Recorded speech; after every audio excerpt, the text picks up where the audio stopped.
Fala, meus otakus e otaquinhas, beleza? Bem-vindos para mais um vídeo. Aqui quem está falando é Genildo do canal Genildo Geek. E hoje nós vamos falar da segunda temporada de um anime que vai contar a história de Aoi Tsubaki, uma estudante universitária com a habilidade de ver Ayakashis, que nada mais são que espíritos.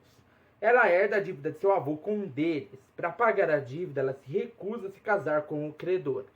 E em vez disso, decide trabalhar na hospedaria Tendinha, como cozinheira e dona de um restaurante chamado Dama da Noite, pertencente ao Ayakashi, para quitar o débito.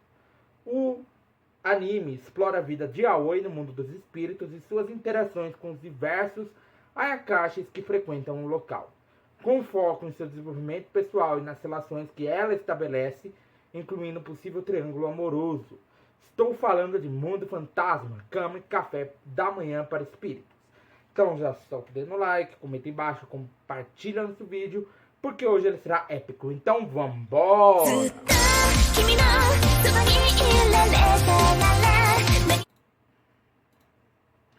Bom, galera, nesse episódio nós vemos que a Aoi, ela tinha acordado, né? Ela tinha dormido no episódio anterior. O Ginji estava ali com ela, tinha falado, tinha meio que se declarado ali para ela, falado da comida dela, que sempre acaba, né, trazendo à tona alguns sentimentos das pessoas, dos Ayakashis, né? E aí ele tinha colocado ela na cama. Quando ele volta, né, porque ele estava decidido a fazer somente o que ele deveria fazer, né? Quando ele volta para pro Dama da Noite, vê que ela estava acordada se preparando uma sopa para continuar sua jornada dentro do navio da Tendinha. Por quê? Porque o festival lá que eles tinham que fazer ainda não tinha acabado, né?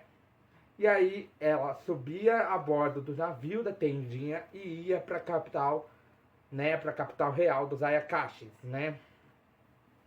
Capital dos Yokais. O Ginji aparece, cumprimenta ela e quando ela tinha pegado tudo, ele deseja a ela uma boa sorte nessa aventura dela. Para ela nesse dia de trabalho, enquanto ele estava tentando tirar ela da sua cabeça. Por quê? Porque ele estava apaixonado por ela, né?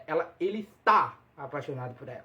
Só que como ela é, apesar dela não querer, ela é a noiva do Odana, né?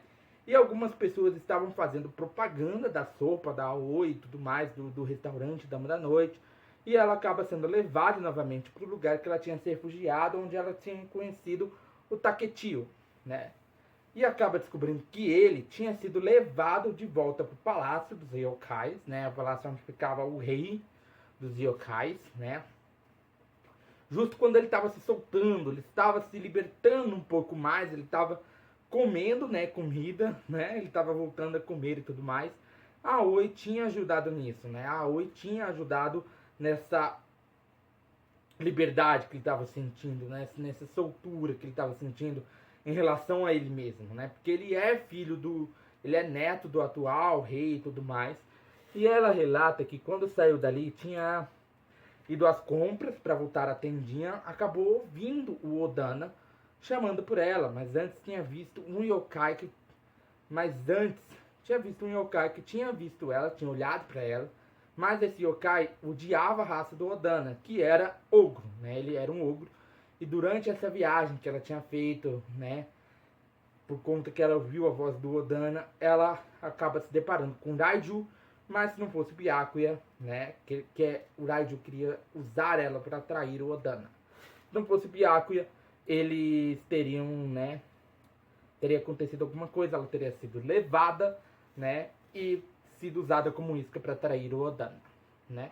Mas ali, naquele cemitério, tinha o túmulo de uma pessoa que era importante para o Byakuya. Por isso que ele deu a sorte de estar ali para salvar ela, né? Por quê? Porque o Byakuya era casado, só que a esposa dele acabou morrendo, acabou falecendo. E ali naquele lugar onde a Aoi estava, tinha o túmulo, né? Um pouco mais para frente, numa árvore e tal, tinha o túmulo da esposa do Byakuya, né? Sair dali sã e salve. O dono da pousada que ela estava se escondendo fala que devido a todo esse acontecimento, né, do Odana, da segunda pele do Odana, que foi revelado e tudo mais, a Tendinha poderia sofrer também com consequências, pois estavam tentando proteger alguém que não devia ser protegido, que no caso é o Odana, né? Ele não deveria ser protegido justamente porque ele é um ogro maligno, né? Ele é um ogro maligno. E contam que o Byakuya tinha uma esposa, mas ela acabou morrendo. E quando ele estava na capital, ele sempre ia visitar o túmulo dela. E naquele túmulo tinha meio que uma passagem que ele tinha criado para fazer meio que uma viagem do palácio um pouco mais longe. O antigo rei, né? O rei, não sei se era um antigo ou qualquer coisa, usava esse caminho somente para fugir, se divertir, essas coisas.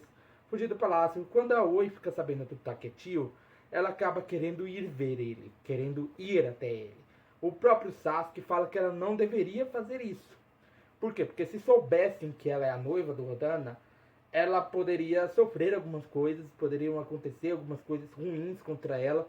Ela poderia ser usada de isca para trair ele, né? Ela poderia ser usada de...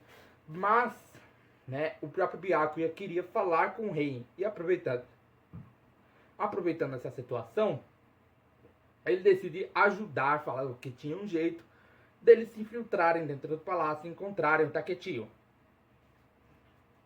Mas iriam precisar das habilidades do Sasuke para que eles pudessem entrar e não serem vistos, né? Eles entram, sobem um elevador, a Aoi e o Sasuke vão atrás do Taketio e eles acabam encontrando uma pista sobre o Taketio, seguem as meninas que estavam levando comida para ele, só que ele recusa comer aquelas comidas. E a Aoi tinha visto ele. Ela tinha levado mote, acaba dando um pouco de mote para o Sasuke e para o Byakuya. O Byakuya acaba indo ver o rei enquanto eles encontram o Taketio. E é isso, galera. Meu nome é Genil do canal Genil do Geek. Eu te esperarei aqui sentadinho todo dia. Então já vai sentando dedo no like, compartilhando o canal para seus amigos. Aproveita, aperta o botão do inscreva-se, o botão do sininho. Arigatou e sayonara.